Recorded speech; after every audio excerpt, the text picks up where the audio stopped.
أعوذ بالله من الشيطان الرجيم. بسم الله الرحمن الرحيم.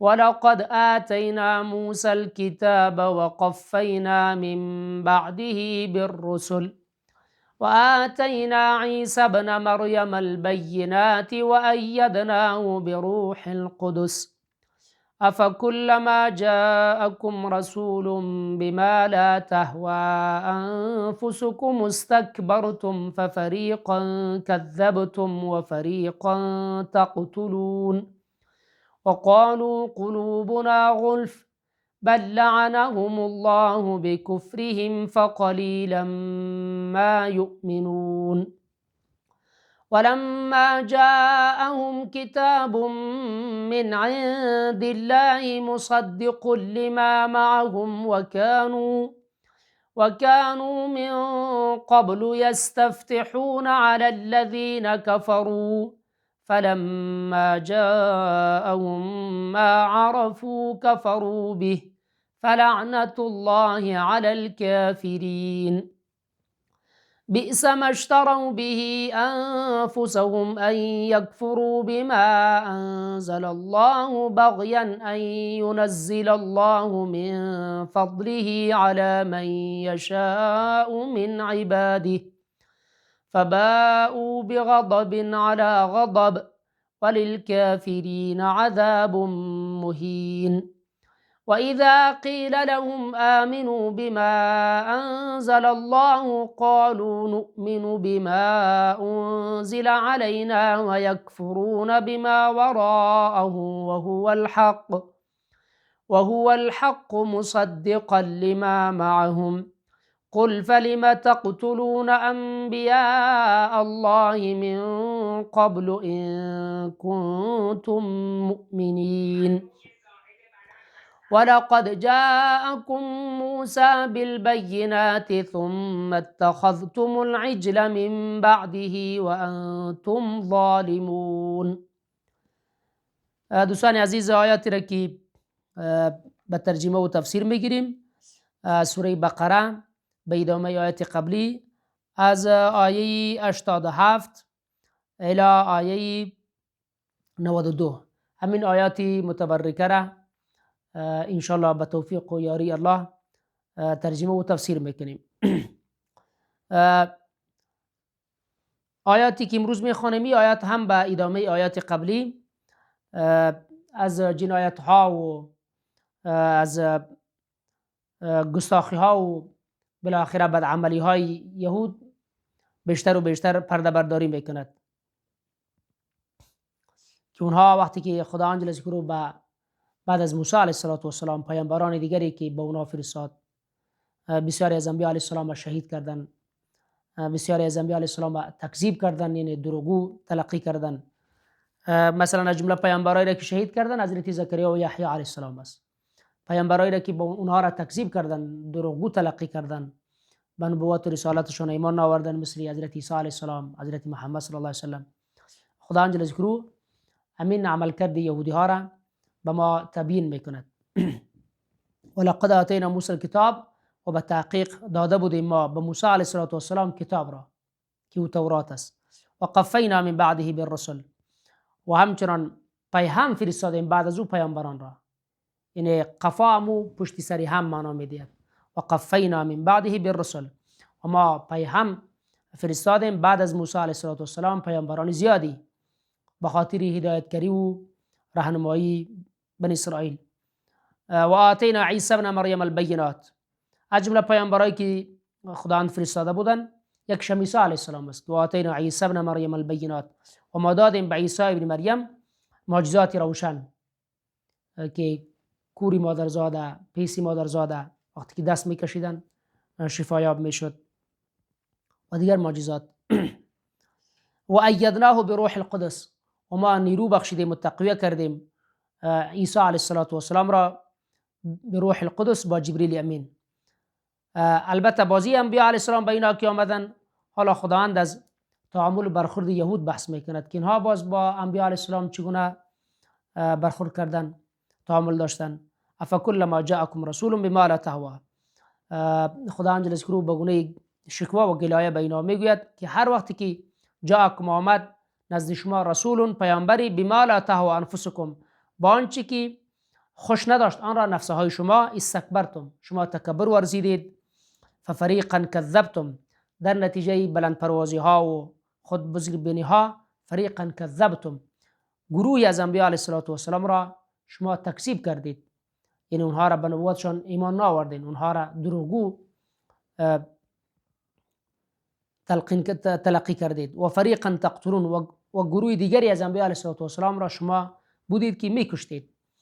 اگر چندی این یهودی های عصر پیامبر اسلام خو پیامبر را نکشته بودند، اما چون که رضایت به عمل کردی و با وجدات خودش در حقیقت شراکت در جرم و جرایم است. اینها با موابا و اجداد خود به کرده های از اونها افتخار میکردند و میبالیدند. خداوند میفرماید که شما گروهی از انبیاء علیه السلام را تکذیب کردید، مثل از حضرت عیسی علیه السلام، حضرت محمد صلی الله علیه وسلم که به اینها ایمان نآوردند. و فریقا تقتلون و گروه دیگری از انبیاء علیه السلام را شما به قتل رساندید. و قالوا قلوبنا غلف، و دیگر اینکه وقتی که پیامبر علیه السلام آمد اینها را به سوی قرآن کریم فراخواند و قال اینها با چی گفتن؟ قلوبنا غلف، قلبهای ما در غلاف است، یعنی جز در پرده های بسیار ضخیم است، در پرده های بسیار قطور است، جز احکام کتاب خودمان دیگه هیچ کتابی سری ما تاثیر نمیکنه. خداوند جل ذکره میفرماید بل لعنهم الله، بلکه قلبهای از اینها در لعنت، در قلبهای از اینها در پرده ها نیست. اصل حقیقتی است که لعنهم الله، خداوند اینا را لعن و نفرین کرده، از رحمت خود دور داشته. به خاطر چی؟ بکفرهم، به خاطر کفر ورزیدنشان.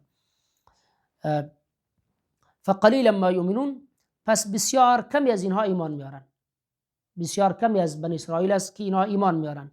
و یک معنای دیگری هم که اما جمله آخر دارد، این معنا را هم میدهد که فقلیلا ما یؤمنون، پس بسیار کم اینها ایمان میارن، یعنی به ایمان که یک برخی از احکام جزئی کتاب خود به او عملگرا می باشند، دیگه بسیاری از احکام کتاب خود هم اینا متروک قرار دادگی هستند. ولما جاءهم کتاب من عند الله، وقتی که آمد ایشان را کتاب من عند الله، کتابی از جانب خداوند که قرآن کریم است، که مصدق لما معهم، که قرآن کریم تصدیق کننده و تایید کننده آن چیز که با ایشان است، یعنی قرآن کریم به تایید تورات است اما محتوایات تورات در خود دارد. و کانوا من قبل یستفتحون علی الذین کفروا، و بودن من یهودی‌ها پیش از این که اینها طلب فتح و ظفر میکردن بر کسانی که کافر شدند، بر کسانی که کافر بودند.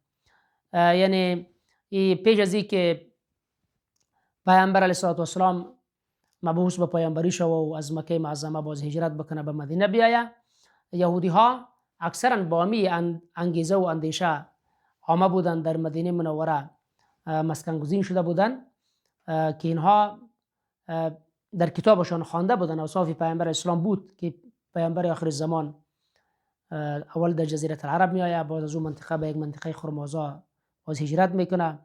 و اینها همیشه وقتی که با اوس و خزرج یا با دیگر مردمایی که در وقت مشرک یا تلقی میشدن یا عقاید دیگری داشتن غیر از یهود، وقتی که اینها یگان وقت پرخاش میکردن یا نزاع میکردن، باز اینها میگفتن خدایا ما را به طفیل پیامبر آخر زمان و بیان و برکت کتابی که به او میفرستی ما را بر دشمنانمان پیروز بگردان. و اینها همیشه دعا میکردن که پیامبر آخر زمان بیایه و باز ما در رکاب از او بالاخره به نصرت و ظفر و پیروزی دسترسی پیدا بکنیم. اما وقتی که با پیامبر علیه السلام آمد، وقتی که شناختن دیدن که از قبیله خود نیست، باز اینا مسیر انحراف و گمراهی را گرفتن. این جزئی آیات به مو برخورد از اینا اشاره دارد که وکانوا من قبل، و بودن اینها پیش از این یستفتحون علی الذین کفروا، اینها طلب فتح و پیروزی میکردن بر آنانی که کافر شدن، میگفتن اللهم انصرنا ببعثت رسول آخر الزمان الذي نجد نعته فی التورات، خدای ما را با بعثت پیامبر آخر الزمان، اما پیامبری که اوصاف از اون ما در تورات میابیم، با او ما را نصرت یاری ببخش. فلما جاءهم، پس وقتی که آمد ایشان را، ما عرفوا، آن کسی که او را شناختن، کفروا به، باز به او کفر ورزیدن. فلعنت الله علی الکافرین. پس لعنت خداوند باد بر این کار کنندگان. حتی حضرت صفیه رضی الله عنها، ام المؤمنین، خانم پیامبر علیه السلام، مادر ما و شما، اونا میگه که حضرت صفیه را پدرشم دانشمند بود، مادرشم از علمای یهود بود، که و من میگه خودم شنیدم به گوشایم که پدرم امروی کاکایم گفتگو میکردن، گفتن نمی پیامبر آخر زمان که آمده محمد که دعای پیامبری میکنه آیا وقت امو پیامبری است که در کتابای مشماس او صافش گفت هو بلی خودش است. اما گفت خیال چه موقف میگیری؟ گفت موقف ما همیست که چون از خاندان اسماعیل نیست، ما تا آخر رمق حیات با پیکار میکنیم. این آیات با همون برخورد از اشاره داره. بئس ما اشتروا به انفسهم، چقدر بد است آنچه که اشتروا به انفسهم، فروختن با آن نفسهای خود را، ان یکفروا بما انزل الله، این که اینها کافر شدن با آنچه که انزل الله، خداوند فرستاده که و قرآن کریم است. چگونه اینا کافر شدن؟ بغیا، به اساس حسادت و بغاوت.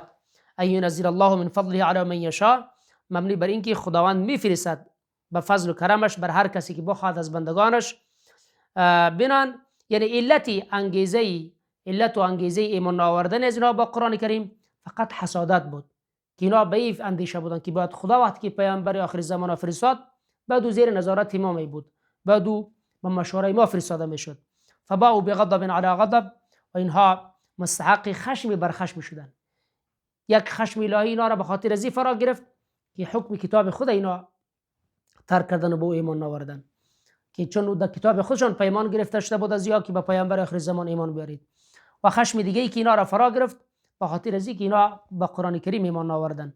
بنان للکافرین عذاب مهین، و می باشد این کار کنندگان را عذاب خار کننده، چون علتی ایمان آوردنشان کبر و غرور بود، و خداوند هم در روز قیامت کبر و غرور از اینها را باز میشکنانه، با عذابهای خار کننده و رسوا کننده اینها را دچار میسازد. و اذا قیل لهم آمنوا بما انزل الله، و چون گفته شد به ایشان که آمنوا بما انزل الله، ایمان بیارید به آنچه که الله نازل کرده، قالوا میگویند، و اینا چی گفتن؟ نؤمن بما انزل علینا، ما ایمان میاریم به آنچه که فرو فرستاده شده به سوی خود ما، و یکفرون بما وراءه، و اینها کفر میورزند بغیر آن. و هو الحق، و حالان که من قرآن کریم حق است، از طرف خداست، مصدقا لما معهم، تصدیق کننده آن چیز که با اینهاست، یعنی تصدیق کننده تورات است. و اینها میگفتن ما فقط به کتاب خود ایمان داریم، بعد بقیه کتاب ها ما ایمان نمیاریم، به انجیل و به قرآن. خدا حالا اینها را همو پیمان شکنی هایشان را که برخورد زشتی که با تورات داشتن او را بر رخشان میکشانه. قل بگوی پیامبر علیه السلام از اینا پرسان بکن، وقتی که شما به تورات که ایمان دارین، فلم تقتلون انبیاء الله، پس چرا میکشتید شما انبیاء الهی را من قبل و پیش از این کنتم مؤمنین، اگر واقعا شما مؤمن و باورمند به تورات بودین. ولقد جاءکم موسی بالبینات، و به تحقیق آمد بود نزد شما موسی علیه السلام بالبینات، با معجزات روشن، عصا و ید بیضا. حتی شما در عصر حیات موسی علیه السلام هم شما به توحید الهی، به یکتاپرستی پابند نباندین. ثم اتخذتم العجل من بعده، سپس شما گرفتین گوساله را بعد از رفتن موسی علیه السلام به سوی کوه طور، شما به گوساله پرستی رو آوردید. و انتم ظالمون، و بودید شما که با چنین کارهایتان بر خویشتن ظلم میکردید و ستم روا میداشتید.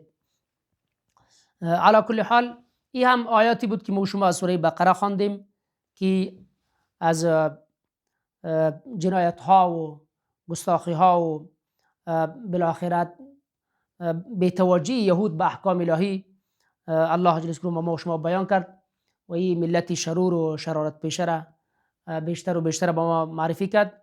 الله جل جلاله از همه اعمال زشت الله ما را دور داشته باشد، و توفیق عمل به آیات قرآن کریم را و با احکام دین من را به ما سهل و آسان بگرداند. السلام علیکم و رحمت الله و برکاته.